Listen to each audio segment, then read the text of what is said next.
Hello everybody and welcome to the EFTA channel. Sometimes we are live, sometimes we record interviews, and this time we are live celebrating the 60th anniversary of EFTA this year. We had a contest for academic papers that will be presented today and discussed, and we encourage all of you who have any questions to go to our chat room and throw in some questions directly to the presenters. But my name is Fahner, I'm the head of communications, but I hand the floor now over to our Secretary General, Mr. Hendrik. Thank you, Fahner, and welcome to all, and welcome to our speakers today. We gather together as EFTA celebrates its 60th birthday in the year 2020, which was and has been and will continue to be, I'm afraid, quite a turbulent year, unlike any other we have experienced in the past year. Yet it has shown the importance of international cooperation, and not least, as far as we're concerned, the value of the European Free Trade Association. EFTA was founded 60 years ago and has since developed into a resilient international organization for the benefit of its members and for economic cooperation globally. In 2020, as we celebrate our 60th anniversary, we want to highlight this milestone. And for that, EFTA has provided 3 grants for the purpose of researching EFTA history, economic impact and politics from 1960 to 2020 and beyond. With these grants, EFTA specifically seeks to support young and early career researchers. The scientific committee has selected 3 papers from these young researchers, which we present today. Their papers will be available in EFTA Bulletin to be published very soon. So I welcome Hendrik Fahner. He's a fellow researching and also an active lawyer, I understand, in Amsterdam, and he has written and will be speaking about dispute settlement in the EFTA context. Magdalena Friedrich, she's a scholar from Liechtenstein, working at University of Leiden and Innsbruck, and she has written about subsidies and state aid in the EFTA context and the comparison to the WTO standards. And then Cristina Iglesias, she's from Spain, and she's working at the Institute of European Democracy in Brussels, and she has written about the transition towards carbon neutral economy and EFTA as an actor in this transition. In addition to these papers, we're very happy to welcome Matthew Broad from the University of Leiden. He has submitted a variable contribution. He will present about democracy promotion and the European Free Trade Association on the basis of 4 case studies. So if the year 2020, our anniversary year, has proven anything, then it would be that EFTA's mission and work has a considerable economic and political impact and value for its member states and EFTA's partners.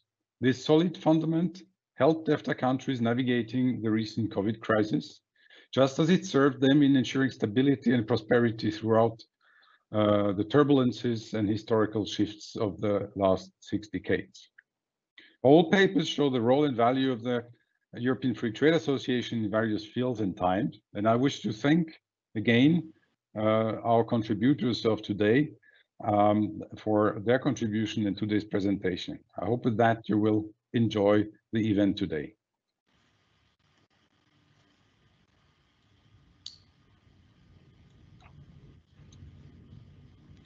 Over to you, Fahner. Well, I think we can simply ask Johannes to start his presentation, please. Absolutely, thank you very much to EFTA to give this opportunity to present some of my research in celebration of the 60 years anniversary of the association. I'm gonna try to share my screen with you. This Work all right? Yes, excellent. Then I'll take off. So I would like to go back with you to the actual very beginnings of the association, to the 60s, and I will speak about the original dispute settlement procedure that existed in the Stockholm Convention, the so-called complaint procedure. And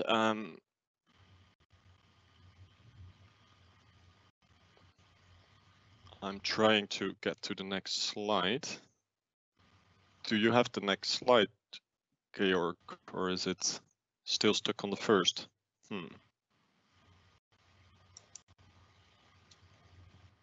Now it does, right? Okay, excellent.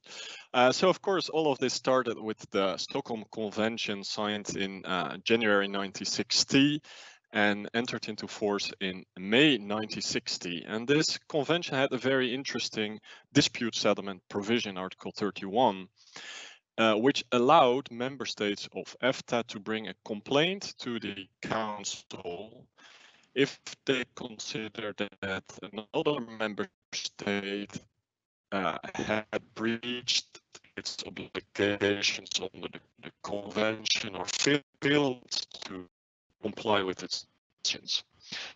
That happened, Council would take by arrangements to examine the matter, include the establishment of an examining committee. That would then look into the matter and come up with a report discussing to what extent the complaint is justified. And in response, the Council could then, by majority vote, adopt recommendations to the defendant member state. And if necessary, the Council could also authorize the complainant member state to retaliate against the member state found in breach. Now, this was a sort of a rudimentary provision on dispute. The convention didn't provide much details in terms of procedure. And I found a very interesting quote by the first Secretary General of the association, Mr. Figueres, who's seen here on the left. And I thought it would be nice to actually share this quote and read it out to you. And according to Mr. Figueres, when negotiators from Scandinavia, Finland, and the United Kingdom sit down together to work things out, they find they have a very large number of things in common. There is a certain style of public life, a habit of handling problems. It is not necessarily a better style than those which are found in other parts of Europe. Indeed, I'm sometimes tempted to think that ours is a lazy style. We do not much like working out theoretical solutions and answering hypothetical scenarios, questions. A treaty negotiated between the group of EFTA countries tends to be serious and their problems tomorrow, and have more confidence in their ability to do that than work out a theoretically perfect solution in advance. So I thought it was a very interesting approach to the EFTA convention, and I was curious, okay, so how did this Article 31 work in practice? And I found that actually 4 times a formal complaint was brought under this provision. There was a complaint, the first one from Austria against Portugal, which concerned duties on fertilizers. And then the next year, Denmark brought a complaint against Austria, which concerned the tariff classification of a certain fabric called rock wool. The third claim was brought by Norway against the United Kingdom, which concerned also the tariff classification of products called fish fillets. And finally, a complaint was brought by Denmark against the United Kingdom, which concerned subsidies on cattle in the United Kingdom, which, according to Denmark, increased exports to West Germany to the detriment of Danish cattle exporters. And I wanted to know a bit more about how this actually worked in practice, so I went to the historical archives of the European Union. and where the EFTA archives are located as well, to look into this a bit. And today I wanted to share some of the sort of anecdotal things I found for the core details on the legal aspects of the cases I refer to my paper. So the first complaint, as I said, was brought by Austria against Portugal, and the council, as it was supposed to do under Article 31, looked into the matter and then established a working group to look into the matter. And this group consisted of three members of three delegations not involved in the complaint. Interestingly, the Council decided to establish only a working group and not a formal examining committee, as it could under the convention. And then the committee members, or the working group members in this case, would look into the case, see the arguments of both sides, and draft a report. And that would then be shared with, or one of the members would share a draft, and then the other members would comment on this. You can still see my presentation, right, with the photos. Yeah, excellent. Because as you can see, if you would be unlucky, you could have a committee member that would be very critical of your draft and give it back like this. Other committee members could be more lenient. Here, for instance, we have a cable wired to by one committee member to another committee member, saying that he agreed with the amendments proposed to the initial draft. And then ultimately, at some point, the working group or the committee would present its report to the council. And here, for instance, we have the report on the fourth case that I mentioned, the complaint, the Danish complaint against the United Kingdom. I want to say a bit more about the third case, which was brought also against the United Kingdom, but by Norway, which, as I said, concerned fish fillets. And in more detail, the Norwegian export of certain products called fish portions and fish grillets. Now, according to the EFTA framework, there was a beneficial tariff treatment for so-called quick frozen fillets. And the Norwegian products actually were sort of smaller units of frozen fillets cut into smaller parts. And according to Norway, they should fall within the scope of this tariff heading, and the United Kingdom said, no, they are something different, and they are not entitled to EFTA tariff treatment. Interestingly, the committee, of course, looked into the matter, and they decided that they should have a meeting. And I found this very interesting thing in the archives. The main point of the meeting will be a demonstration by the Norwegians of how fish slabs, fish portions, and fish grillets are produced. Ms. Artis has made the conference room at 35 Budé available and is ensuring that the Norwegian corner has waterproof covers on the table. Mr. Burke will let me know whether any containers, such as buckets and any hot water or ice, are required. Unfortunately, this is all I found about this meeting, but it sounds like it was a very interesting meeting before the committee. Now, the second quote is interesting from a more legal perspective, perhaps, because the committee concluded its report with directions in which a solution might be found. And this we see also with other committees dealing with complaints, that the committees felt that they should propose multiple solutions to the disputing parties rather than come up with a legal, binary legal answer to the complaint. Here we have, again, some notes from correspondence on the case of United Kingdom concerning the cattle subsidies. And what I thought was interesting is that one of the committee members added in handwriting that when the committee was asked to decide whether the United Kingdom has actually breached its obligations under the convention, this is not an easy task. And interestingly, this was the last complaint that was ever brought under Article 31. And people at the time and also later have wondered why was it not used more often during the decades after. And that's also something I look into in my paper. Why was this this procedure initially tried by member states, but then later sort of dropped? And then what is interesting to see is that Article 31 actually provided a sort of ambiguous compromise between diplomatic and judicial dispute settlement. And that was visible from several aspects actually of the procedure. It was not entirely clear under Article 31 what the role of the examining committees was actually meant to be, and the committees also voiced that question in their own reports. Were they supposed to come up with a legal answer as to whether there was a breach by a member state or not, or should they more so inform the Council of possible solutions to deal with the issue?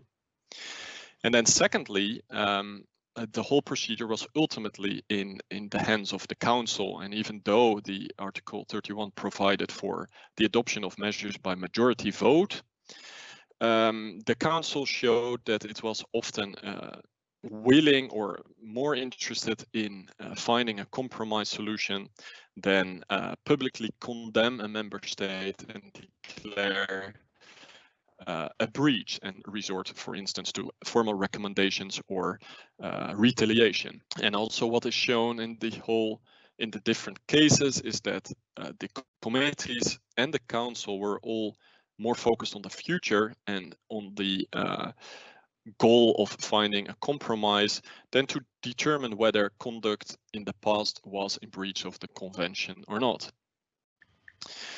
Then interestingly, when the EFTA Convention was replaced by the Vaduz Convention in 2001, the complaint procedure was dropped, but the Vaduz Convention contains an arbitration clause under which member states can bring a claim against another member state before an international arbitral tribunal, which has never happened. And of course, 3 of the EFTA member states are subject to the jurisdiction of the EFTA court, but there as well, there are no inter-member state cases before that court. So it could be very well true that the current member states of EFTA still share that original sentiment of the 60s, where there is more of an urge to find mutually acceptable solutions to disputes than a real legal dispute with before a court or a court-like institution. To wrap up for today, I just wanted to show you some more little details of how the original members of the committees experienced their being part of the committees. Here we see, for example, the fees that the members received for their services: 250 francs a day for the chairman and 110 francs for the other 2 members, which I think at the time was a pretty pleasant fee for their services. And then some final quotes that I found in the reports and letters that the members wrote to one another, and about how they experienced the Article 31 procedure. So one of them wrote about the final report: "I think the report is a good and useful document, but I feel sorry that you and your colleagues had to carry such a heavy burden." He had some more concrete complaints as well. He said that for any future meeting of an examining committee, I would suggest that the chairman is allocated a room on the premises with a private secretary at his disposal. And he also complained of the following: that during our exercise, language difficulties proved to be rather formidable due to the fact that my Portuguese colleague understood and especially spoke very little English. That doesn't mean, though, that it was all bad, because he concluded, "I would like to assure you that I found the case most interesting and had great pleasure in taking part in the exercise. I'm personally convinced that EFTA should make much more use of the complaints procedure and of examining committees. Well, as discussed before, that unfortunately didn't happen, but I would like to conclude with wishing all people working for EFTA that they will have this same great pleasure in working for the association in the years to come. Thank you very much. Well, thank you, Johannes. This was very interesting, and the last part maybe shows us how language barriers have changed throughout the years. I don't see any immediate question to you, but if you can stick around, then there might be questions afterwards, please. Of course. So next up is Magdalena Friedrich. Her paper is about subsidies and state aid in the context of free trade. So please, Magdalena. Microphone. You can hear me now? Yes, we can. So dear ladies and gentlemen and dear colleagues, so first of all, let me thank you for the opportunity to speak to you today, as well as conducting this legal research in the light of EFTA's 60 years of existence. I'm really delighted to present you today a paper I wrote approximately 1 year ago. For me, even in a time before the coronavirus dominated our daily lives, state granting and subsidies formed a huge part of my research interest. The topic I worked on and thus will present you today is subsidies and state aid in the context of free trade, and EFTA and its member states' role in global and European subsidy regimes. So let me begin by explaining why subsidy regimes are even important for EFTA and its member states. EFTA surely celebrated great success in liberalizing international free trade in the last 60 years of its existence, by particularly removing tariffs and non-tariff trade bans. Doing so, unfortunately, is only one side of the coin. Increasing global trade relations do not only foster economic prosperity, it can also raise the pressure on a country's domestic economic system. In hoping to protect the national economies, states tend to circumvent trade restrictive bans by means of other economic stimuli, for example, subsidies to their domestic enterprises. And in order to break this cycle, EFTA rules, the WTO system and the European internal market regime contain provisions on subsidy control.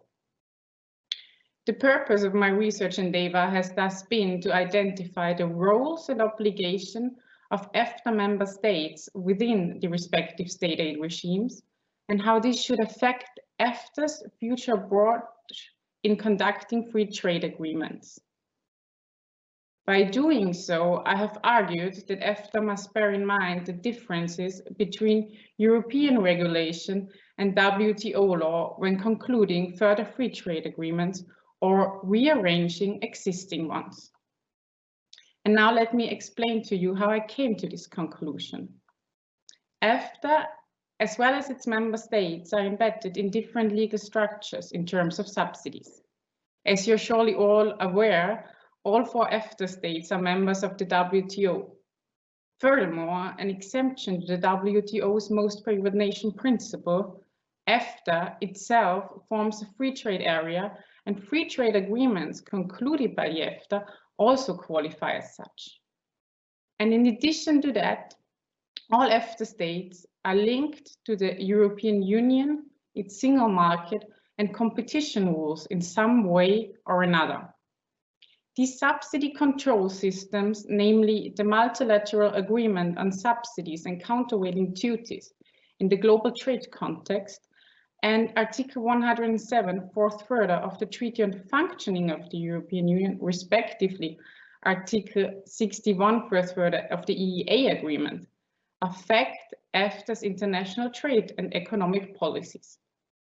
And sometimes the different legal systems, namely WTO law and European law, but also the provisions of the different free trade agreements can even be applied to the same problem. For all these reasons, first, a deeper look and comparison of the system has been a necessary step in my research. A comparison between the WTO subsidy regime and the European state aid framework, in my view, can enhance the understanding of each system and the rules EFTA states must obey, at least to a certain extent. According to my paper and the comparison employed therein, there's a very high degree of overlap between the definitions of subsidy in the WTO context and the European state aid definition. Thus, most of the subsidies that can be subsumed under one regime can also fall under the other. As regards the similarities between the two systems, it can be concluded that the WTO agreement on subsidies and counterweighting measures is a result of multilateral discussions. However, the European signature is clearly visible. There's a profound congruence as regards the material components. Both systems are based on the following characteristics. A subsidy is present when there's a presence of a state. There must be a benefiting of an undertaking, and this benefiting must be specific, which means it is not part of a general economic policy. And moreover, the granting to be tackled by each regime must negatively impact free trade and competition. And nonetheless, a closer look at the details reveals some differences. First and foremost, when it comes to the service sector, it is quite easy to notice that the WTO system, unlike the European provision, is not applicable to trade in services, and its scope is therefore much more limited. Secondly, the European legal order state aid can be declared compatible with the European market under some exemption clauses. This follows the notion that subsidy may not negative per se, but depend on their effect on the market, and sometimes can even be used to fix market failures. And since there are no non-actionable subsidies under WTO law anymore, only the European legal order knows exemptions from the prohibition on subsidies, let's say for the greater good. This can also mean that some state aid measures granted under the EEA and EU system risk of being countervailed or challenged before a WTO panel. And thirdly, in contrast to the definitions, the procedures under EU and EEA and WTO level differ wildly. This is only logical regarding the different willingness of states to surrender their sovereignty in that matter. And at this point, I would like to recall that these material and procedural provisions surely depend strongly on the context and objectives of each legal system. European law emphasizes the need to safeguard competition on a supranational level, while WTO law emphasizes the impacts of subsidies on trade in a multilateral context. And these different objectives are surely reflected in the supervisory structure and procedural aspects of subsidy control. And this leads me to my next and even final point, which is how the differences in the two systems affect EFTA states, especially in their global free trade efforts. So what can be concluded from what I just said? From a European perspective, WTO law therefore has some shortcomings that should not be underestimated. Realistically, these deficits will not be remedied soon, multilaterally, due to the stagnation and the reform of WTO law. And consequently, not only the focus of the European Union, but also of EFTA can now shift to bilateral solutions. Closing these loopholes may offer some opportunities for EFTA states. First, as the EFTA states are linked to the European competition rules in various ways, their state aid policy is de jure and at least de facto restricted.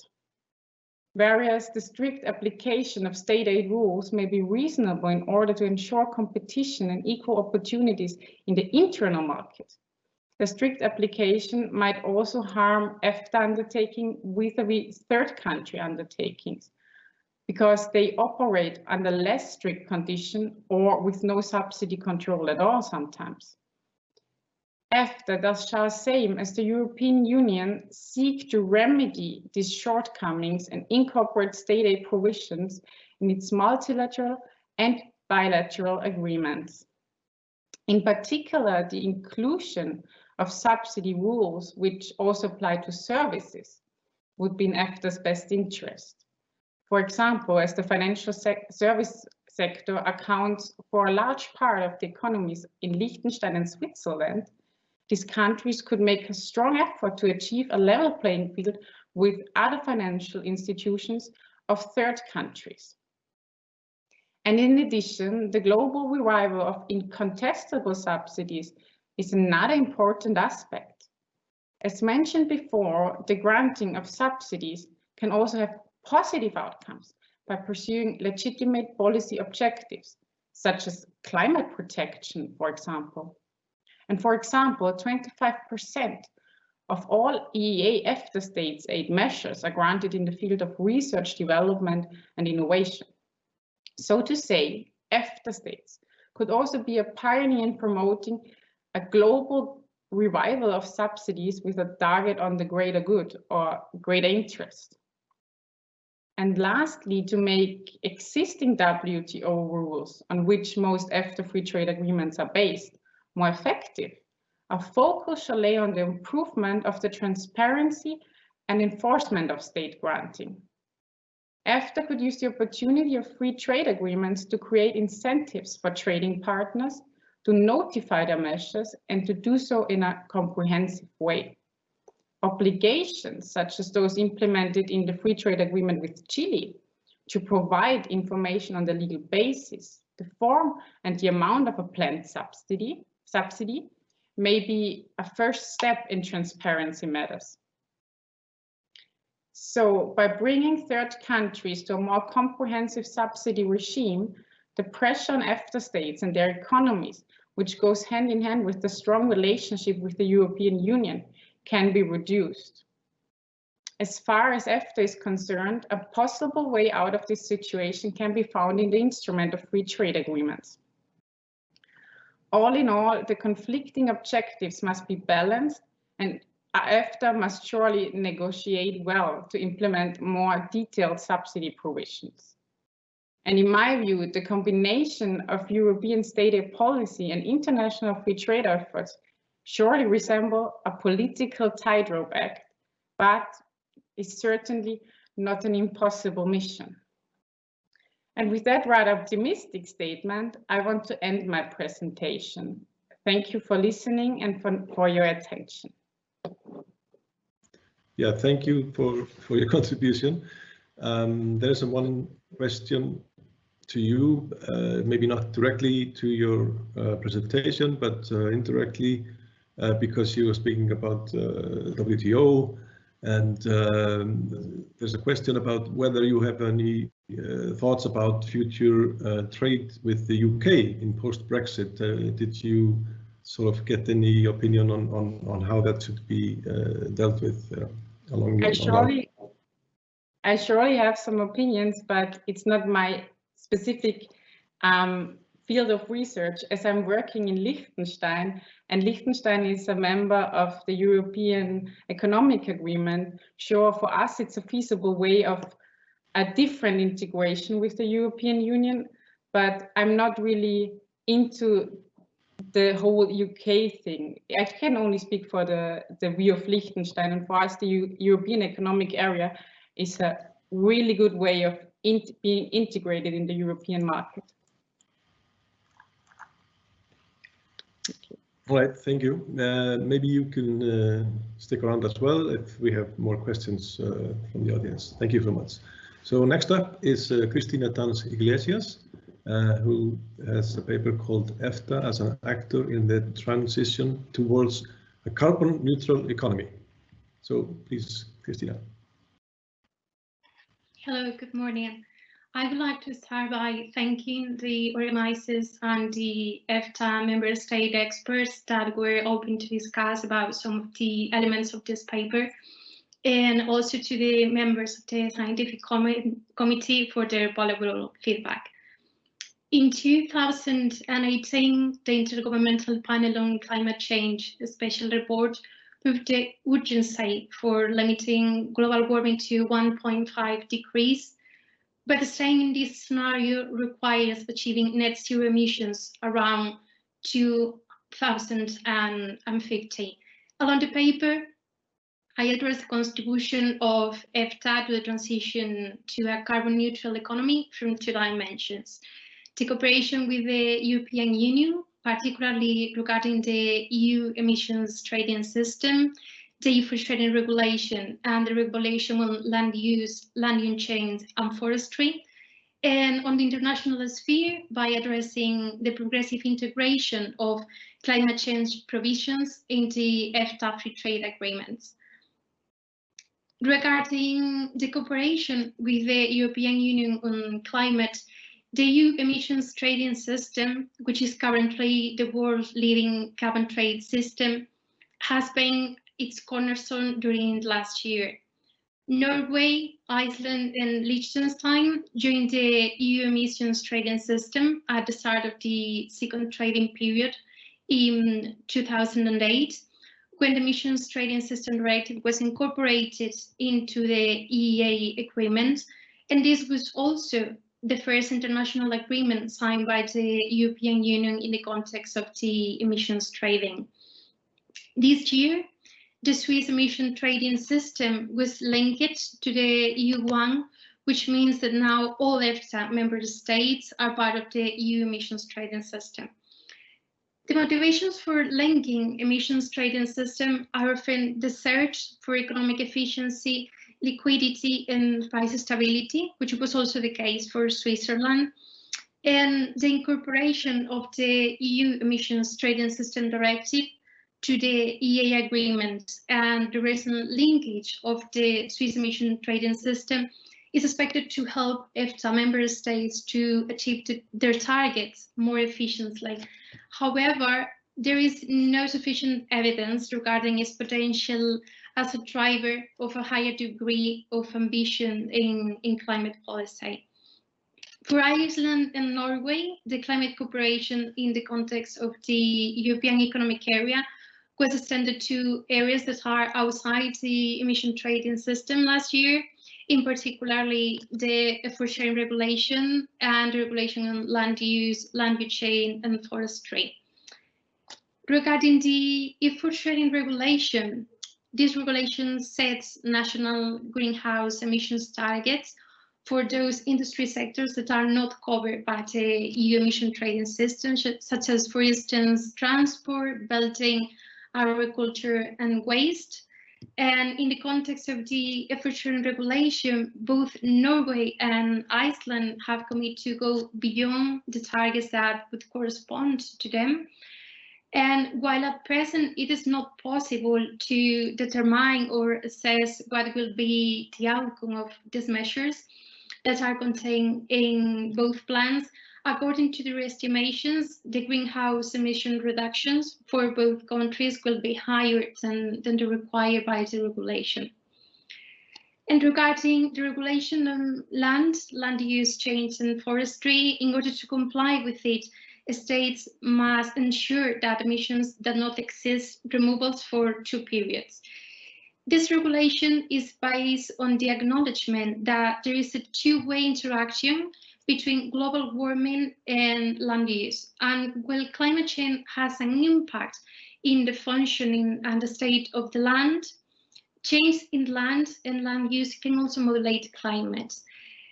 For instance, forests gather more carbon than agricultural land, and as a consequence, the deforestation of land for agricultural purposes, resulting in an increase of CO2 emissions. In this regard, the text of the regulation acknowledges that sustainably managed forests are a sink for greenhouse gases, which implies that the states should not only ensure that forests are conserved, but should also enhance. They have the potential to contribute to the achievement of the long-term goals of the Paris Agreement. And in this regard are particularly relevant the measures that are foreseen by Iceland and Norway in their 2030 plans for peatlands, as peatlands account for a large part of CO2 emissions in both countries. And moving now to the international sphere, this paper addresses the environmental approach in free trade agreements and the progressive integration of the so-called climate-related provisions in EFTA free trade agreements. Along the last 20 years, the number of regional trade agreements that include environmental provisions has been gradually increasing. These environmental provisions include a wide range of policy tools, going from commitments on the enforcement of national environmental laws or environmental standards to cooperation and capacity building mechanisms. And in the case of climate change, it has been approached in various ways. For instance, by removing barriers to trade of climate change, to the trade of climate-friendly goods and services, or including climate provisions that are aimed at encouraging cooperation between parties. And at the EFTA level, the debate around the introduction of environment and labour standards provisions on trade agreements took place at the same time.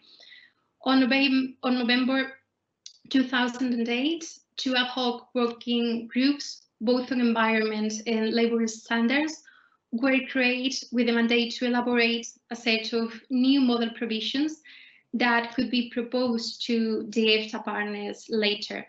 And on this context, at the EFTA Parliamentary Committee meeting that took place on the 25th of November of 2008, the committee agreed to adopt a report that concluded that while there is a consensus on the need for strengthening, upholding environmental protection, at that point, one of the main questions that was on the table was whether or not free trade agreements were the adequate context of or tool for them. And finally, in June 2010, the conclusions of the work that was carried out by both working groups was presented at the EFTA ministers of the EFTA Ministerial Conference that took place in Reykjavik, and the result was that several model provisions that were aimed at addressing both labour and the environment. As a result, since 2010, EFTA has been integrating a chapter dedicated to sustainable development in all its free trade agreements, and particularly from the climate perspective, three provisions are relevant. The provision on the promotion of trade and investment favoring sustainable development, the provision on trade in forest-based products, and the provision on trade and the climate change. The provision on trade and forest-based products is at the present aimed at contributing to the reduction of greenhouse gas emissions and biodiversity loss that results from deforestation and the degradation of forest, including land use change. And while some of these provisions are present in recent free trade agreements, some are also adapted to the particular national context. For instance, this is the case of the free trade agreement with Indonesia, where a provision on sustainable forest management was complemented by another on sustainable management of the vegetable oil sectors and associated trade, which is aimed at ensuring economically, environmentally, and socially that the vegetable oil sector benefits in its management. This is particularly relevant as the oil sector has been traditionally associated in Indonesia with deforestation.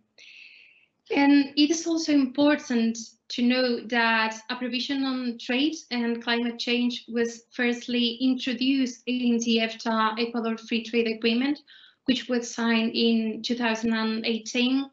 and is also expected to be included in the EFTA-Mercosur Free Trade Agreement.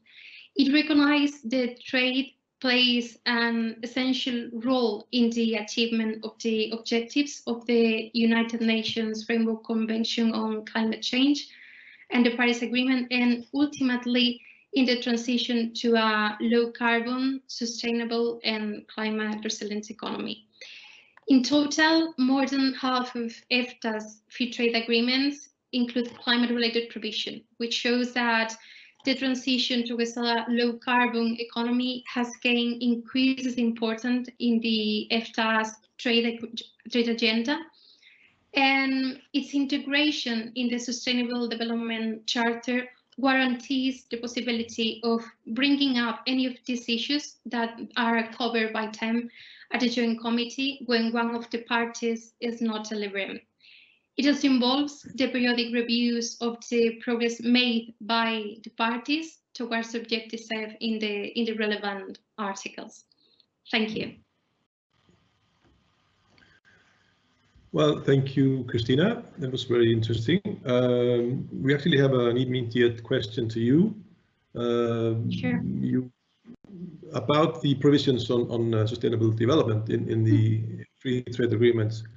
Do you believe that those provisions have a real impact, and what is also the importance of such provisions for EFTA as a reliable partner? Well, of course, I'm talking just about the discussions that I have with experts, but I'm not an expert myself. But I think that it's positive to have them in the text of the agreements, so that when the times come, if one of the parties see that the other is not complying, it can be brought to the table at the Joint Committee. So it's true that it can be difficult to ensure that all that is in the text is ensured, but it's also a way to have a mechanism to bring up these topics and to be sure that they are on the table from the first moment when the agreement is signed. Yes, there's another question. Taking action on climate and environmental matters is becoming ever more urgent, yet multilateral negotiations on trade and multinational processes. How can we quickly transform the global trading system to create the right incentives to combat climate change and environmental degradation? Is it all possible to achieve this through multilateral negotiations? Well, I think that there are some interesting provisions on this. For example, to make the trade in the so-called green goods, for example, easier. I think that it's a way to ensure this, and also I think that forest-based provisions are also very important, and to ensure that deforestation is not on the table, and also that consumers know that this is being addressed. All right, thank you. Thank you so much for your contribution. By the way, the other speakers, we have a few minutes for questions that have popped in. If you could open your microphone and video again. There was a question to Magdalena, because you mentioned the expression the greater good as aim for subsidies, but who defines what is the greater good as aim for subsidies? In the European treaties, we find provisions on that, like for regional aid and in the common European interest, which is sometimes maybe like environmental change, and also research and development and innovation. We had that in the WTO provisions, which came along the same idea, also with regional aid and subsidies on climate protection. But unfortunately, this provision in the WTO agreement is not applicable anymore. So it's defined by the negotiators of the legal provisions, like, for example, in the Treaty on the Functioning of the European Union, surely the European legislators, and in the WTO law, it's context to multilateral discussions. What is in the greater good of this context? Yeah. Okay, thank you. And Johannes, if you are still there, there was also a question to you. Well, it's more about your personal view for the outlook into the 21st century. What is your outlook for a complaints procedure in this century? Yeah, very interesting question. Well, I think it was surprising to me to see that the Vaduz Convention actually has this arbitration procedure, and that it's never been used actually. So I think the idea actually at that point was to replace the complaints procedure by a more judicial legal procedure, because it would go before an international tribunal really ruling on the case, unlike this sort of hybrid mechanism that we had in the Stockholm Convention. At the same time, I think the sentiments described earlier may still be the reason why this procedure, the new procedure, the arbitration procedure, is not being used, and that the EFTA member states really prefer to solve their disputes in a more of a diplomatic manner than really in a more formal legal or judicial procedure. But who knows? A case can always come up, of course. Would be great for the lawyers, at least. True. Thank you so much for your contribution again. I hope Matthew Broad is ready with the last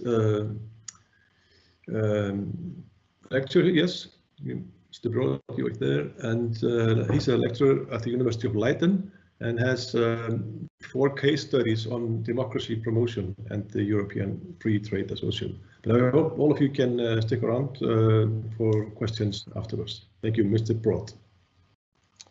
Well, thank you so much. I hope you can hear me okay, and I hope you can see my PowerPoint presentation, if that's working okay. We do. Excellent. Well, wonderful. Well, first of all, Mr. Secretary General, honourable guests, fellow presenters, it's an absolute privilege and a pleasure to be here today to help celebrate, albeit sort of virtually, I suppose, the 60th anniversary of EFTA's founding. And I think the truly sort of engrossing and insightful papers that we've heard from over the last couple of minutes are an indication, firstly, of the vibrancy of the international community and academic community and the quality of work that has been done in a host of subjects. But it's secondly also indicative of the enduring interest in EFTA itself as an organisation. Yet I'm always mindful of the fact that in some ways it's quite miraculous that we are here to begin with. For those who were involved in the creation of EFTA back in 1959-1960, few of them, I think, would have expected EFTA to last more than 6 years, let alone 60. And it's, rather than simply not, of course, not just having endured, but I think EFTA is an organisation that has gone on to be, or to make a rather significant impact on the world around it, on its local neighbourhood. And it's within that guise that I wanted to discuss my topic today, and it's within that guise that my paper seeks to think about EFTA, and it seeks to think about EFTA in a rather specific way, which is in particular the question of the promotion of democracy. And it's perhaps controversial to think about EFTA in that regard. EFTA was and is an economic grouping that has never pretended to have the political complexion of the European Union. And it's not really until the 1990s that EFTA, in fact, even had a third country policy. And yet, and hopefully you can see the slides as I move, I think that should be working.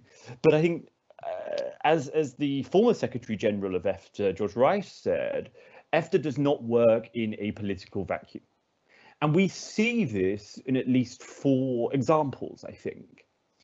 We see this in terms of the associate membership of Finland, which was negotiated between 59 and 61. We see this in the supplying of financial aid and support to shore up the emerging democratic transition in post-authoritarian Portugal. We also see it in the decision to extend formal economic and trade links to Eastern Europe as it was emerging from the Soviet bloc towards and transitioning towards the Western market system. And I think more recently we see it in a tendency to adopt democratic conditionality as a cornerstone of joint declarations and trade agreements signed by the association. So I want to today briefly go over each of those and give a glimpse of both EFTA's history and perhaps think about its future. Finland is an interesting point to begin with. Finland is a country which, as many of you I'm sure will know, long had a special relationship with the Soviet Union after 1945. Back in the 1940s and 50s, it had, Moscow had a sort of degree of influence over Finnish politics. And indeed, by the 1950s, this sort of concept of Finlandization was quite widely discussed. Reliance on the Soviet Union for trade, strengthening of the Communist Party in Finland. There was an incident where diplomatic relations were frozen, economic relations were frozen, and even an incident where the Soviet Union intervened to unseat the democratically elected Prime Minister of Finland. What's interesting from an EFTA perspective is that there's actually very limited impact economically to have Finland join, or very limited economic reason to have Finland join the association. It does a little bit of trading with Sweden, it does a little bit of trading with the Brits. What's significant, however, is that Finland is seen, and the potential of Finnish membership is seen and viewed not in commercial terms, but in terms of the political ramifications. We see here on the slide a quote from the British archives, which show how geostrategically it makes sense to include Finland within the West and use EFTA to bind Finland to the West, both economically and politically.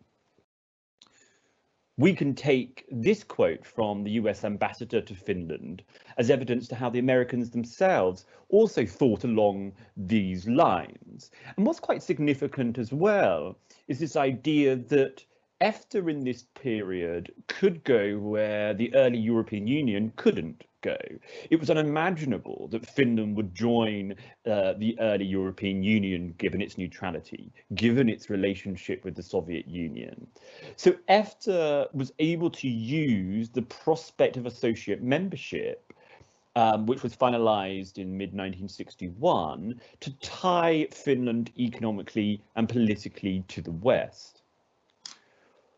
More crucial, perhaps, is that this kicked off a series of discussions throughout the 1960s about how EFTA was able to use its essentially apolitical nature, bearing in mind that several former EFTA or founding EFTA countries were themselves neutral, how it was able to use its apolitical nature to achieve broader Cold War aims of the West.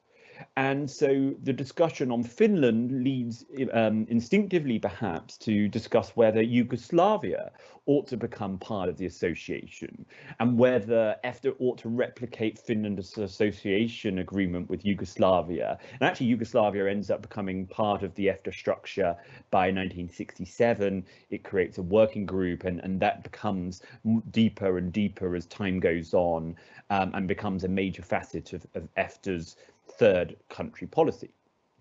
You also see it in other examples as well. In fact, there was for a moment a discussion about whether and this came from the United States, whether EFTA might actually replicate Finland's relationship with EFTA to other members of the Soviet bloc. In this case, for instance, regarding Portugal, to try and loosen their ties from Soviet communism and to integrate them into the Western fold. The Portugal case is perhaps even more exciting, I think. We all know that in the 1970s, following the Carnation Revolution, that Portugal began to transition from its authoritarian dictatorship towards democracy. We also know lots about how the West, and in particular the United States and the European Union, went about trying to assist in that process.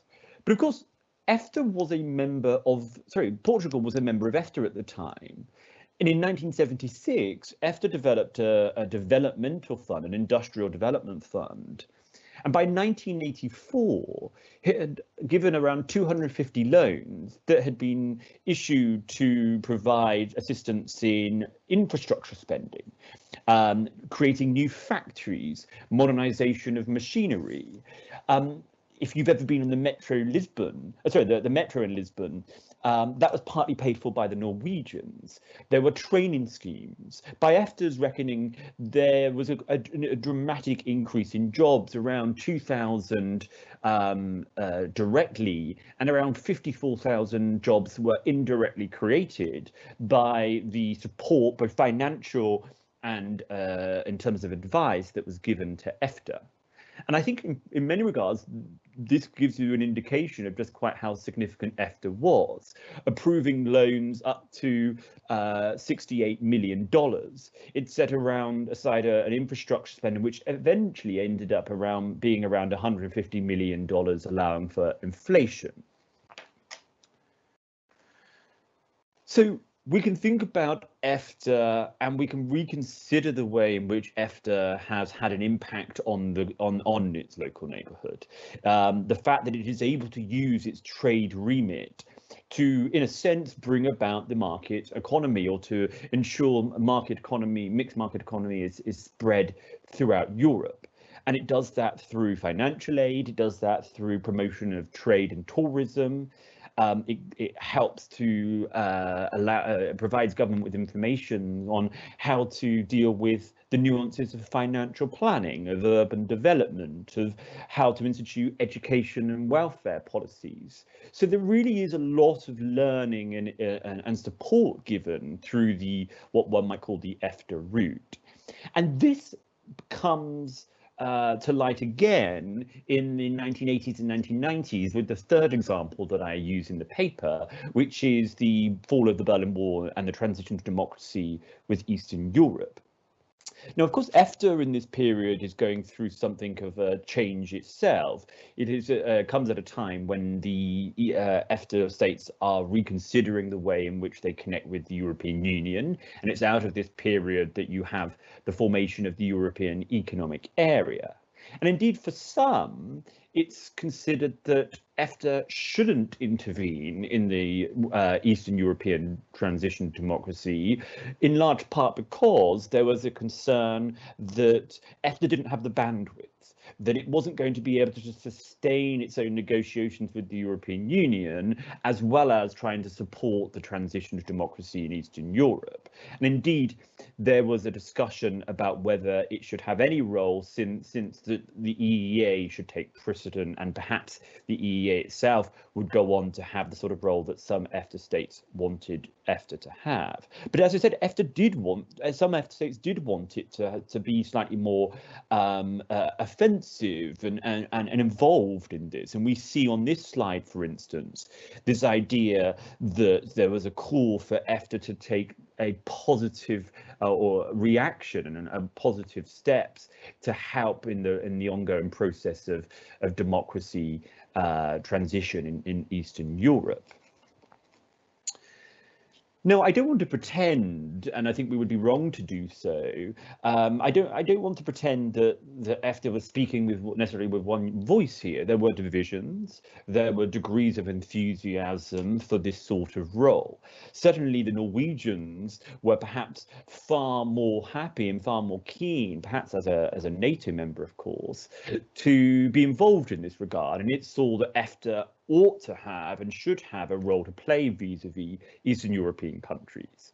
Perhaps quite significantly, so did the Swedish, so did the Austrians, both of course neutral member states. And they wanted to use the economic mechanisms that were available to them as members to try and assist in supporting and solidifying the process of transition that was underway in the 1980s and 1990s. This snowballs very quickly, and I go into detail in the paper about why it might have been that those who were originally quite doubtful about EFTA playing a role here ended up being supportive of it playing a role. The key thing for the moment is that it did come to play a role, and it did so by giving political guidance. It invited individual countries to ministerial meetings to try and integrate them institutionally within the summary system of the West. And it also, by the 1990s, of course, started dealing with negotiating the first tranche of joint committees, which were established with Hungary, with Poland, with the Czechs and the Slovaks. And again, it was always recognized that EFTA, the value that EFTA could bring vis-a-vis the European Union was limited.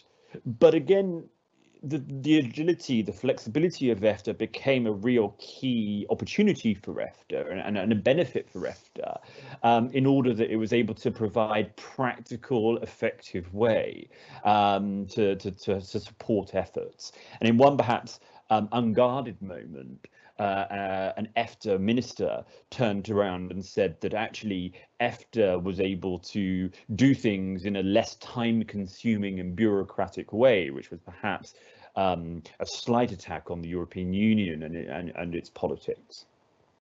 But this, if I might start to conclude here, is the background for EFTA operating within a more modern setting. The 1990s usher in this formal phase of EFTA as a third country, with a third country policy. And at Bergen in 1995, they formalized EFTA states this idea of free trade playing an increasingly important role in securing work, welfare, peace and democracy in Europe. But I think the point I want to make is that formalized a process that was in reality already well underway for several decades. And what EFTA appears to have developed is a highly agile toolbox to use, which, if nothing else, allows it to show how free trade has broader goals and broader utility.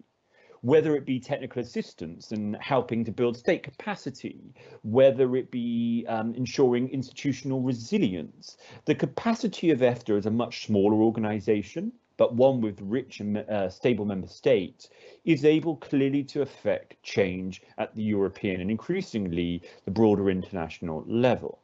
And throughout, it's always been of benefit for EFTA to do this, that it adopts a more officious definition of free trade is not only, of course, beneficial to those third parties, but it's beneficial to EFTA itself.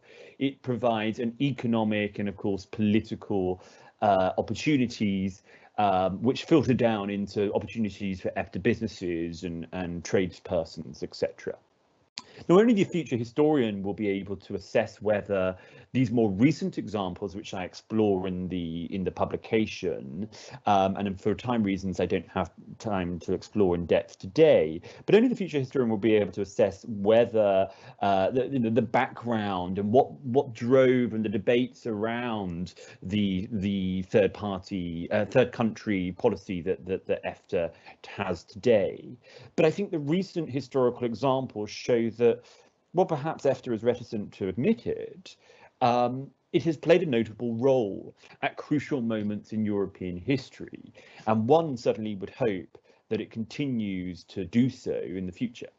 On that note, again, a beneficial, a positive note, I would like to leave it there. Thank you very much.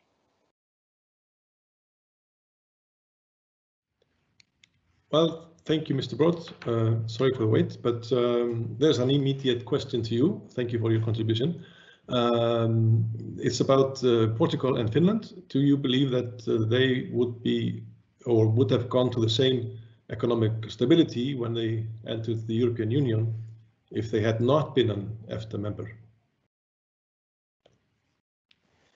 It's a fascinating question, and in some regards, of course, it's ahistorical. It's difficult to know whether or not Portugal or Finland or any other country that was a member of the European Free Trade Association historically was in a position to join the European Union in the state that it did. I suspect in the case of Finland, EFTA made a huge impact. It was economically and politically very important for the Finns. Psychologically, it allowed them to be exposed to the Western way of working in terms of summitry, in terms of international organizations. Finland was not really always part of the international infrastructure in that regard. EFTA therefore provided a wonderful halfway house in terms of how to actually be a part of a broader organization. In Portugal's case, I think we could be probably more measured in the way in which, in thinking about how EFTA contributed. But the fact that EFTA was able to contribute very swiftly, and the fact that it did have an impact on a certain number of jobs and careers, I think that it was part of a broader international effort at a time when Portugal's the path that Portugal might have taken was not couldn't be taken for granted. It wasn't sure that that Portugal would democratize, and so EFTA was there playing its part certainly to help ensure that it got to that stage of solidifying its democratic institutions. Thank you. Maybe just a quick note that in our chat box, in the questions and answers box, we put the bulletin, the publication with all the papers. So feel free to pick it up from there. We will of course promote it also on our social media channels and through our website. Maybe for all of you, if you could open your microphones again, if there are more questions, and Secretary General of EFTA, if you have questions to the speakers. Meanwhile, maybe one question that popped in could be actually for all of you. It's a kind of a technical question because you had access to the historical archives of EFTA. So what sort of documents or what was the kind of the most interesting document that you came across that maybe surprised you a little bit? If you could just start with you, Johannes. Yeah, certainly.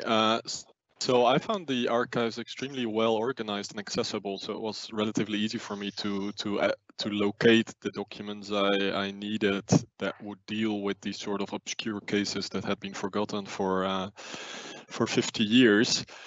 I found it really interesting personally to see all this correspondence between the members of the examining committees and the Secretary General at the time, or the Secretariat. And for me, it's maybe the most interesting. So I saw a lot of these kind of anecdotal pieces of information that I showed a few of in the presentation as well, which I thought were quite interesting in the way they show how things really worked in practice, which of course you would not generally see in handbooks or formal histories. But on a more substantive level, I think it was very interesting to see how the Secretariat and the examining committees, who were actually just composed of members of the delegations, try to find their own way in this in the context of this complaint procedure, and that they were really trying to see, on the basis of the very limited guidance that was given by the Stockholm Convention, how they should go about in dealing with these disputes, and whether they should adopt a more judicial approach or a more diplomatic approach, and leaving it ultimately to the Council and the member states themselves to sort the disputes out. Thank you. The others, maybe Magdalena, do you have kind of a favorite document? Yeah, thank you. In line with Johannes, I really found the archives well structured and really interested. In an early stage of my research, I found that I don't really need documents with detailed information on the procedures, that I wanted to stay on a material level. But as I'm a researcher in Liechtenstein, I really liked the document I found there, where somebody thanked the ambassador for the nice hike they had in the mountain village of Malbun in Liechtenstein. And so that for me was a really nice anecdote which came up in the archives. Thanks. Thank you. And Cristina, can you add to this as well? Sure. For me, it was maybe of course, I was having a look at much more recent documents, so my perspective is different.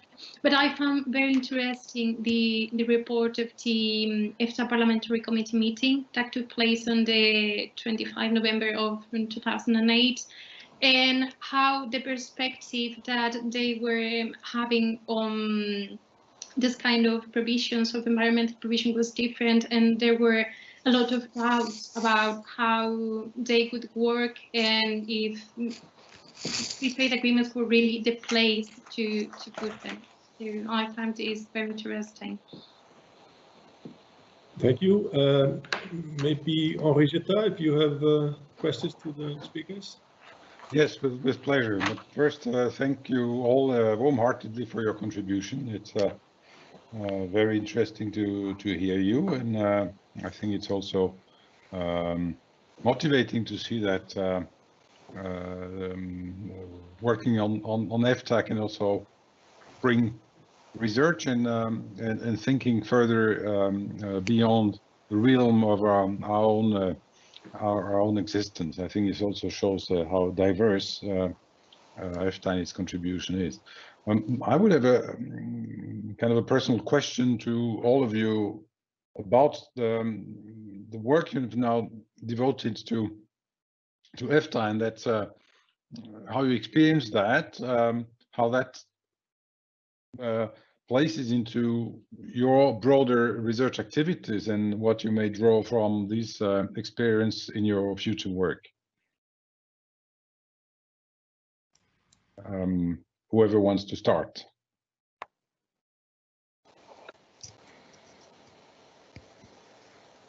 Johannes, maybe?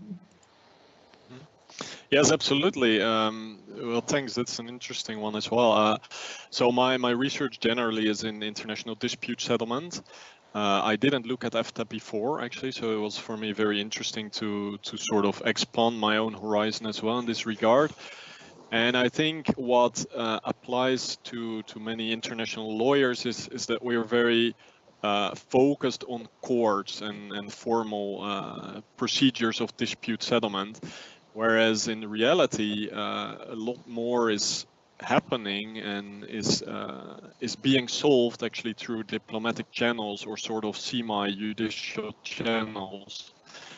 And I think that's so in the context of the current crisis of the WTO, for instance, although it may be over soon, who knows, good to always, for me as an international lawyer, to keep in mind that the formal systems of dispute settlement are not the only way of dealing with disputes among members. On the contrary, that probably most of them are actually prevented or solved quickly before they become publicly known or before escalating to that sort of level. If I may comment on this, I think it is a true remark. I mean, the existence of an efficient dispute settlement in intergovernmental organization or relations or international organization has indeed as an effect to deter countries from dragging on disputes and deter them from going into the dispute settlement, which has political costs, which has also administrative costs. So I would suggest that the existence of dispute settlement in itself contributes to countries to settle their disputes before going into dispute settlement. Probably, I would say, half or a substantial part of disputes are actually settled outside the dispute settlement because the dispute settlement exists. It's an interesting observation here. It's probably difficult to measure, though, but it would be a more an empirical observation of mine. How about others? Yeah, for me, do you hear me? Yeah. For me, it was really interesting as my research focuses on European integration, on different levels of integration, and mostly is based on the comparison of the European Union and the European Economic Agreement and economic area to enhance the level of integration on a next level, on a global level, you can say, and look how EFTA also looks for the enhancement of prosperity in the European regions and how these levels integrate. And that's a thing I for sure will take with me, that it's not always just the European Union and just the European Economic Area for Liechtenstein, but there are different levels of integration which are also really important to the country. Cristina?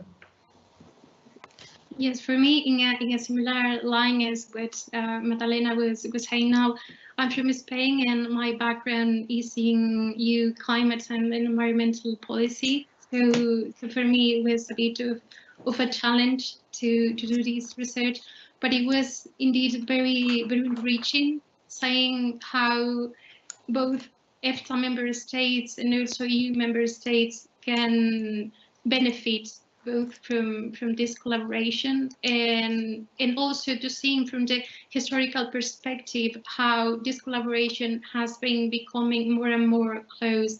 So I'm really looking forward on how the future years will bring, and I would like to thank you for this opportunity.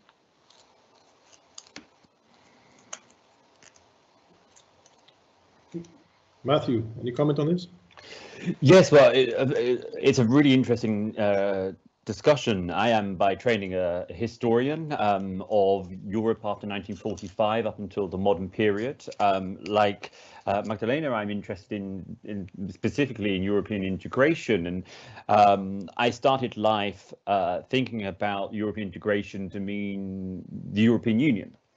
And I think one of the things that one gets when they look at an organization like EFTA is that on the one hand it makes sense that you would think about the European Union as the sort of epitome or the apogee or the sort of the most substantive form of cooperation in Europe historically and today, but that doesn't mean that other organizations, other forms, other types, other models of cooperation and collaboration aren't worthy of discussion and thought. And moreover, that those types of forms or methods or organizations haven't, made an impact in their own right. And obviously they're dominated by their relationship with the European Union in many regards, but they are also organizations in their own right. They think, they act, they have aims and objectives and have something to bring to the table that the European Union may not necessarily be able to bring itself, simply because of its size and because of its complexities. So I think now writing a book on the origins of EFTA, I want to sort of revisit this story of EFTA not as a failure or as a sort of halfway house, but as a valuable form of cooperation at among European states, but maybe not necessarily the sort of supranational type of cooperation that we now accept as domineering in European landscape. If I may pick up on this and maybe suggest for you and others listeners a future field of research, And that's the whole issue of how Europe or the EU relates and will relate to its immediate neighborhood.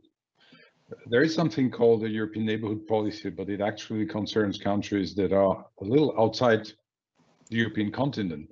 But if you look at the question how the EU has approached its relations to its immediate neighbors, looking back at history, the relation was actually dealt with by the enlargement. And sometimes the enlargement will be over. I'm not making any political statement here. There are a few countries in the pipeline. And however this unfolds, enlargement, meaning the exporting of EU's own achievements into its immediate neighborhood, will not be the model for how EU and the countries on the belt immediately neighboring the EU will interact with Europe in the future. There is no articulated concept for that. There are bits and pieces. We EFTA are part of this game. We have changed in nature over history. There's of course the obvious example in the northeast of Europe coming up, but countries in Eastern Europe, the microstates. So this whole issue of how Europe will be articulated and structured beyond the actual borders of the EU is a field that, or an issue that's unsettled, and that's evolving by events. There's an obvious need and search for coherence in these relations, and it's not only about how the EU interacts with these neighbors, but how these neighbors interact with each other. So that's, I think, an interesting field of research because it's shaping as we speak, and I think your contributions are indications of the kind of issues and questions that come up in this context.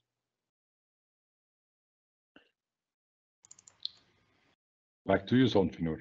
Yes, we are actually already 12:30, so our time is sort of up. And unless you have some final remarks, you are welcome to add something if you have.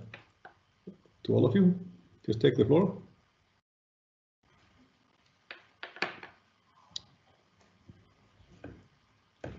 If not, as I said, we have published your papers in our publication. We will, of course, promote it in our social media channels and on our website. And these presentations will also be available for those who didn't have the opportunity to follow us live. But many thanks to all of you.